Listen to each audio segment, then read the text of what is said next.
네, 안녕하세요. 알파카입니다. 벌써 추석이 지났잖아요. 25년도 제가 초에 25년 어떻게 변할 것 같다라고 유튜브 영상을 찍었던 게 엊그제 같은데 벌써 1년이 거의 다 지났습니다. 벌써 4분기까지 왔는데요. 추석 이후에 전망 이런 이야기들을 많이 물어보는데요. 지금 주식시장 엄청나게 오르고 있죠. 미장 엄청나게 오르고 있죠. 우리나라가 사실 경기가 좋아서 오른다는 것보다 소위 말해서 계속 분복사가 되고 있다는 느낌이 들 정도로 거의 어떻게 보면 유일하게 좀 덜 오른 상품이 상업용 부동산이에요. 근데 상업용 부동산도 사실 오를 때는 많이 올랐습니다. 성수나 압구정이나 한남은 사실 올 한 해 엄청나게 올랐거든요. 연무장길이 최근에 평당 4억을 돌파했고, 그 다음에 연무장길 이면도로에 있는 건물들도 야, 이렇게 시세가 올라도 돼? 말도 안 되는 가격들로 계속 돌파를 하고 있기 때문에 그거에 대해 저의 의견을 좀 드려보려고 합니다. 코로나 그 상승기를 지나고 나서 부동산 패러다임이 많이 바뀌었다라는 생각을 해요. 거기서 가장 중요한 게 사실 임대료더라고요. 이게 무슨 말이냐면 예전에는 강남이든 주요 지역에 임대료 안 나와도 사람들이 건물을 많이 샀어요. 임대료 뭐 중요해? 그냥 일단은 묻어놓으면 올라. 강남 불패야.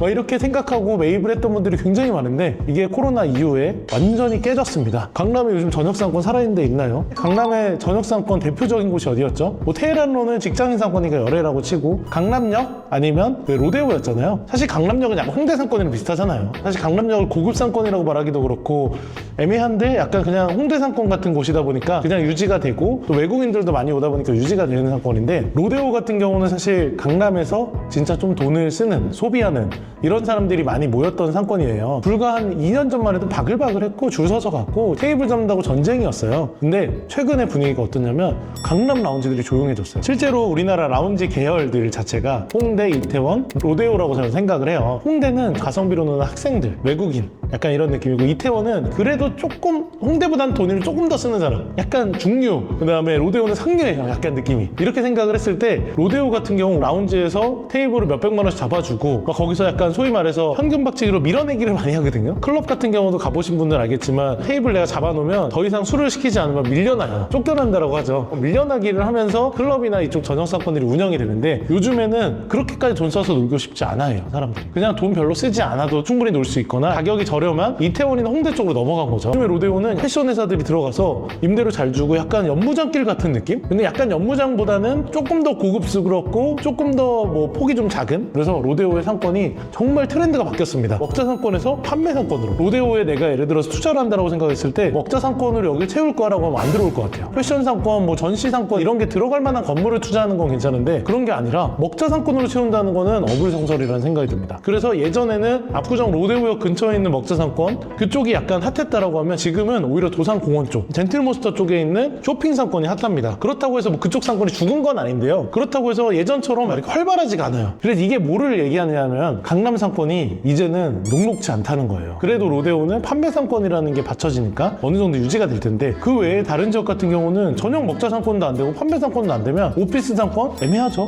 그러다 보니까 제가 느낀 거는 야, 강남 불패는 끝났구나. 강남에서도 정말 잘 사야 되는구나. 내가 뭔가 목적의식과 정확한 뚜렷한 계획이 없으면 강남 투자하면 안 되겠다는 생각을 되게 많이 하게 됐어요. 근데 이게 앞으로도 이어진다는 거죠. 그래서 이제는 그 오르는 지역을 타겟으로 들어가서 그 임대로 받쳐주는 데를 들어가야지. 그러면 매가가 올라가고 계속 상승을 하는 거지. 강남에 투자해라. 말도 안 되는 얘기라고 생각을 합니다. 근데 성수 한남동, 종로 3가 이런 데 왜 이렇게 오르는 거야? 라고 저한테 물어보는 분들이 있는데 거기는 유동인구가 돼요.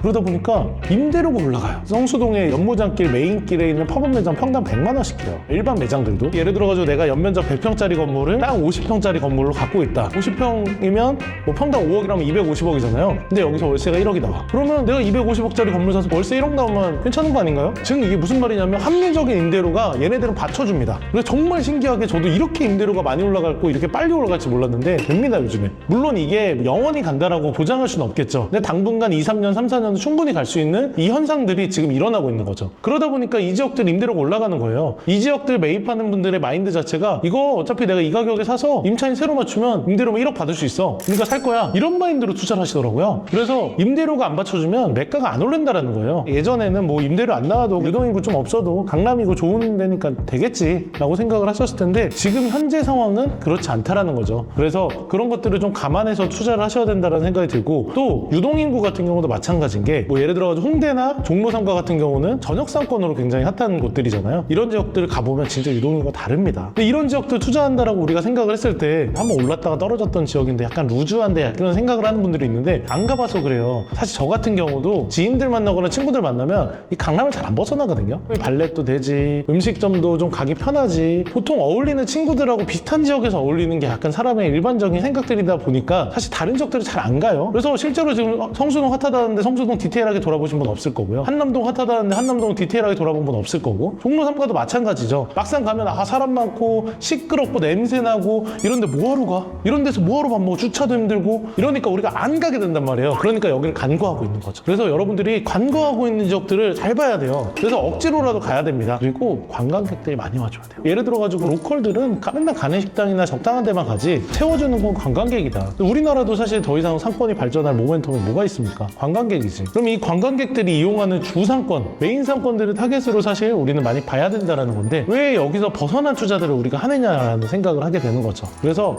우리는 항상 유동인구 있고 임대료가 제대로 받쳐주는 어떤 각 지역의 메인 건물들을 타겟으로 가야지 지금 강남에 무조건 산다. 뭐 본인이 직접 사무실 하시면 괜찮겠죠. 병원 하시면 괜찮겠죠. 근데 이런 생각 아니면 이거는 너무 리스크한 투자라고 생각이 들어요. 뭐 내년에도 마찬가지고 부동산 현재 정책이 굴러가는 거를 볼 때 지금 주택값, 주식값 다 올랐거든요. 다음은 건물입니다. 이거 반복이에요. 불과 5년 전, 6년 전에 코로나 때도 똑같았거든요. 먼저 주택값부터 신나게 달려줍니다. 계속 축축축축 치고 올라가면 내년에 건물값 더 오릅니다. 내년에 부동산 더 오를 거예요. 그러니까 여러분들 그걸 대비하셔야 되고 돈 가치가 떨어지고 있다고 생각이 들어요. 금을 사든 미국 주식을 사든 한국 주식을 사든 그냥 가만히 있으면 돈의 가치가 떨어지고 있는 거거든요. 결국 내가 어딘가에 돈을 움직여야 된다는 거 여러분들도 충분히 느끼고 있을 텐데 그래도 나는 조금 더 메리트가 있는 상업용 부동산 하겠다라고 생각하는 분들은 정말 타겟팅해서 잘 사야 되고 잘 고르셔야 되고 선정 잘 하셔야 됩니다. 금리 최근에 좀 많이 내려갔거든요. 그런 것 때문에 사실 올 중반기에 산 분들이 성공한 분들이고 제가 얘기했었죠. 26, 27년에 엄청 날 거라고. 올해는 준비하는 단계입니다. 그래서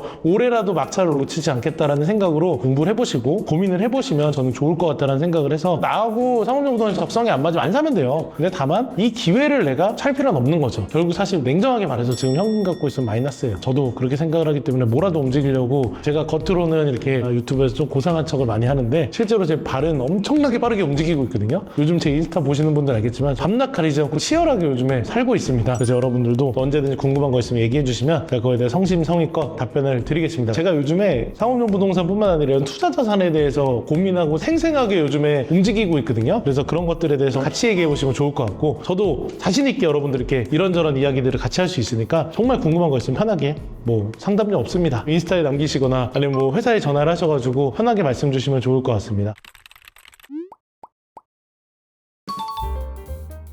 사실 부동산에서 놓치고 있는 부분이 뭐냐면 사람들이 안 가봐요. 잘 여러 번 가보고 여러 번 느껴봐야 돼요. 그래서 저는 공부 방법이라고 하면 아직 10월달 지금 날씨 좋거든요. 11월 날씨 좋을 거예요. 이 시기 때 많이 다녀보세요. 이때 느끼는 감정이 내년 봄에 올 겁니다. 그나마 겨울에 유동인구가 적으니까 이때 투자하시고요. 원래 겨울에 사서 봄에 파는 겁니다. 부동산은 원래 유동인구 없을 때 사고 유동인구 많을 때 파는 건데 딱 지금 마지막 힌트는 10월달 11월달이에요. 이때 어디가 유동인구가 많은지를 미리 생각해 놓으시고 겨울에 투자를 잘 하셔서 봄을 맞이하시면 여러분들은 승자가 될 수 있습니다. 이게 공부법입니다. 그리고 저희 이제 10월 말 정도부터 이제 공인중개사 시험이 끝나면 사실 여러 가지 회사들을 많이 고민을 하실 텐데요. 사실 뭐 알파카는 젊고 트렌디하고 제일 장점이라고 하면 약간 대표진이나 운영진, 저희 회사 이제 임원이라고 하면 빌딩 유디티도 있고 언니네 북덕방도 있고 저희 회사에서 직접 입사를 해서 성장했던 그분들이 말로만 이렇게 호흡하고 그런 게 아니라 같은 공간에서 그분들이 고객들과 소통하는 것들을 365일 꼬박꼬박 들을 수 있거든요. 이게 사실 여러분들한테 굉장히 큰 자산이라고 생각해요. 저 같은 경우도 직원들과 근무하는 층을 같은 곳에서 근무를 하거든요. 365일 제가 지나다니고 같이 대화하고 소통하고 돌아다녀요. 제가 말하는 것도 많이 들리실 거고 그러면 그걸 통해서 배울 수도 있고 바로 옆에서 밀접하게 물어볼 수 있는 그런 곳이 바로 알파카이기 때문에 목표의식을 실현하고 싶다라고 하면 알파카에 지원을 해주시면 좋을 것 같고 제가 보장해 드릴 수 있는 거는 여러분보다 제가 열심히 합니다. 그래서 오히려 대표님만큼 열심히 안 하면 성공 못하는 거 아니야? 라고 생각이 들 정도로 제가 열심히 하거든요. 저희 회사 임원들이나 팀장님들은 더 열심히 해요. 자기 컨트롤이 안 되는 분들 같은 경우도 자체적으로 회사에서 다들 열심히 하니까 뭔가 텐션 높이기엔 되게 좋을 거예요. 사실 일하면서 제일 중요한 거는 함께하는 사람이 제일 중요하다고 생각하거든요. 너무 영업 마인드에 박혀있는 사람들을 별로 좋아하지 않거든요. 그런 분들이 사실 잘 버티기가 힘들 정도로 약간 조직 문화가 좋다라고 생각이 들어요. 그래서 부동산이 힘들고 업계가 너무 힘들어서 그만두는 분이 있어도 저희 조직 문화가 싫어서 그만두는 케이스는 거의 없다라고 생각을 하기 때문에 여러분들도 한번 지원해보시면 되게 좋을 것 같다는 생각을 합니다. 여러분들한테도 또 부끄럽지 않은 회사와 그 다음에 운영진, 그 다음 저도 그런 사람이 되도록